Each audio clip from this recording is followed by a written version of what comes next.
అనిల్ గారి కుటుంబానికి కూడా నా హృదయపూర్వకమైన వందనాలు తెలియజేస్తూ ఉన్నాను. అలాగే చేరి వచ్చిన సంఘమంతటికి కూడా నా ప్రేమపూర్వకమైన వందనాలు తెలియజేస్తూ ఉన్నాను.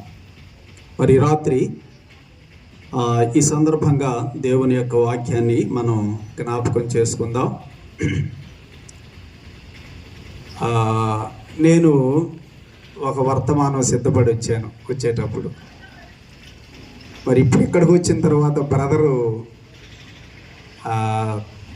కొన్ని మాటలు చెప్పేటప్పటికి నా వర్తమానం మారిపోయింది.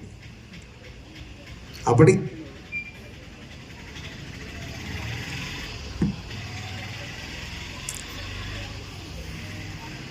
వీరు ఏ సందర్భంగా కూడిక ఏర్పాటు చేశారో మరి విషయం తెలుసుకొని మరి ఆ రీతిగా వర్తమానం సిద్ధపడదామని నేను అనుకుని అన్నని అడిగాను. స్తుతి కూడిక అంటున్నాడే కానీ సందర్భం మాత్రం నాకేం తెలియట్లే. అప్పటికి ఇప్పుడు కూడా వచ్చిన తర్వాత అన్న అకేషన్ ఏంటన్నా అన్న చెప్తాడుగా అన్నాడే కానీ చెప్పాలా. నాకేమో ఏం చెప్పాలా ఏం వర్తమానం చెప్పాలని నేను ఆలోచిస్తున్నా. తర్వాత సహోదరుడు అనిల్ వచ్చి కుటుంబ పక్షంగా చాలా అన్నాడు కానీ పర్టికులర్గా ఒకటని చెప్పాల.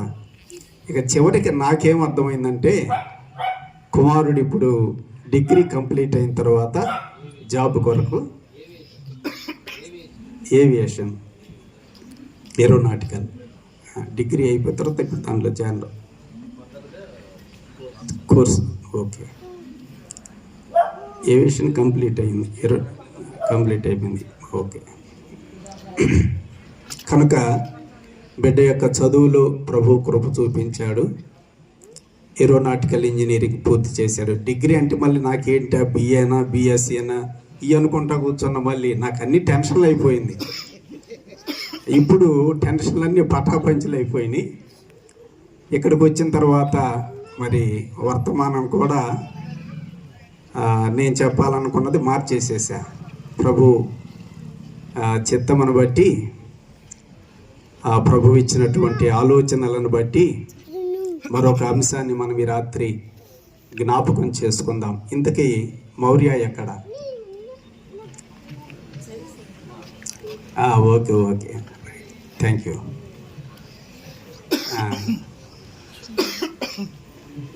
ఓకే మౌర్య మంచిది. వాక్యం వినాలి నువ్వు కూడా.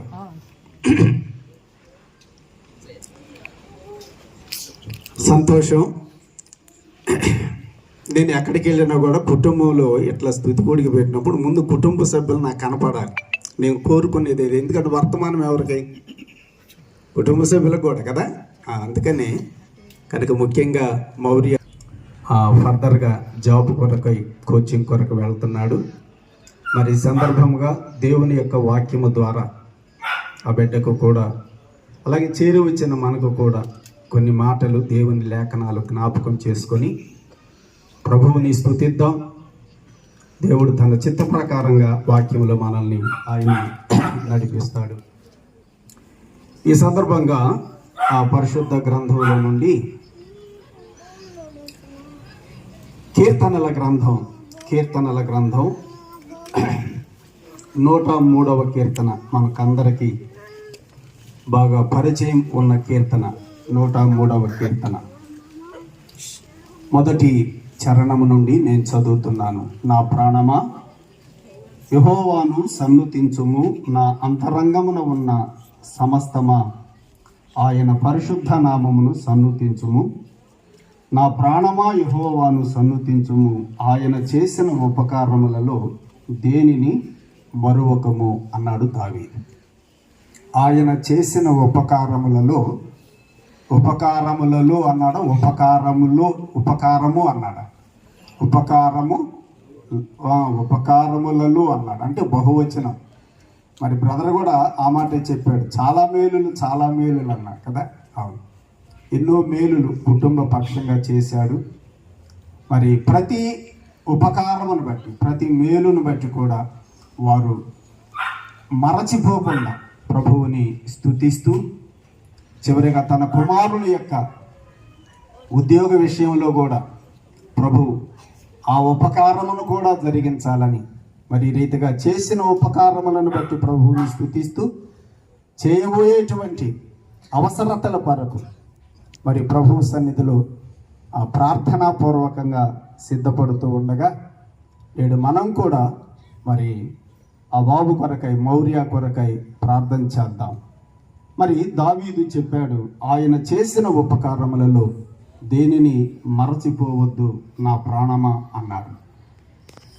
మరి ఆయన పిల్లలమైన మనందరం కూడా ఆయన మన జీవితాలలో చేసినటువంటి ఉపకారాలు మేలులు ఎన్నో ఉంటూ ఉండగా మనము దేనిని కూడా మరచిపోకూడదు, దేనిని మరచిపోకూడదు. కొన్నిసార్లు మనం పెద్ద పెద్ద విషయాలు అయితే జ్ఞాపకం పెట్టుకుంటాం, చిన్న చిన్నవి మర్చిపోతాం.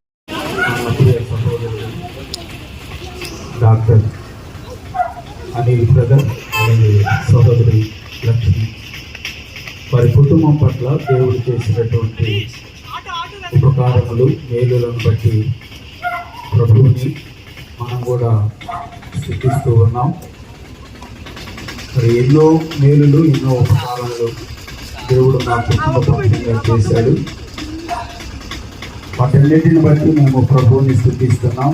మరి కుమారుడు మౌర్య యొక్క విద్యలో కూడా ప్రభు తన యొక్క కృపను చూపించి డిగ్రీ కంప్లీట్ అయిన తర్వాత కోచింగ్ కొరకై హైదరాబాద్ వెళ్ళనై ఉన్నాడు.